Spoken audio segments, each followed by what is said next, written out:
Hello viewers, আজকে আপনাদের একটা পেপার বোর্ড বানিয়ে দেখাবো। তো এটা বানানোর জন্য আমরা প্রথমে A4 সাইজের একটা কাগজ নিয়ে কাগজটাকে এভাবে করে মাঝখান বরাবর করে একটা ভাঁজ দেব। তারপর কাগজটাকে আবার দুই ভাগ করে এভাবে আবার মাঝখান বরাবর করে এভাবে করে ভাঁজ দিয়ে দেব। ভাঁজ দেওয়ার পর কাগজটাকে এভাবে ঘুরিয়ে এক পাশকে এভাবে উপরের দিকে নিয়ে গিয়ে এভাবে করে ভাঁজ দিয়ে দেব। তারপর অপর পাশেও সেম এভাবে করে উপরের দিকে নিয়ে গিয়ে এই যে এভাবে ভাঁজ দিয়ে দেব। ভাঁজ দেওয়ার পর ভাঁজগুলাকে এভাবে করে খুলে নেব। খুলে নেওয়ার পর এই যে নিচের এই অংশটাকে একটা কেচি দিয়ে এপাশে কেটে নেব, এভাবে কেটে নেব। তারপর অপর পাশেও সেম এভাবে করে কেটে নেব।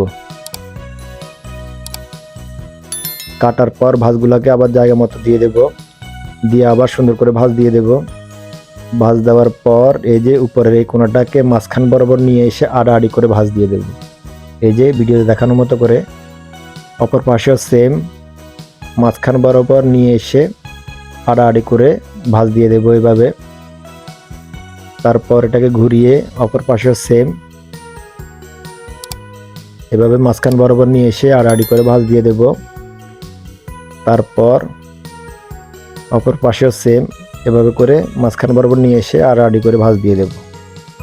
ভাঁজ দেওয়ার পর এই যে মাঝখানের এই অংশটাকেও আড়াআড়ি করে মাঝখান বরাবর নিয়ে এসে এভাবে করে ভাঁজ দিয়ে দেব। অপর পাশেও সেম এভাবে করে ভাঁজ দিয়ে দেব। ভাঁজ দেওয়ার পর এই যে এভাবে করে আবার সুন্দর করে ভাঁজ করে নেব। ভাঁজ করে নিয়ে এই যে এভাবে খুলবো। খোলার পরে আমাদের নিচে যেটা কেটে নিয়েছিলাম ওটাকে এভাবে উঠিয়ে দেব। উঠিয়ে দেওয়ার পর এই যে আমাদের সুন্দর বোর্ড রেডি হয়ে গেছে।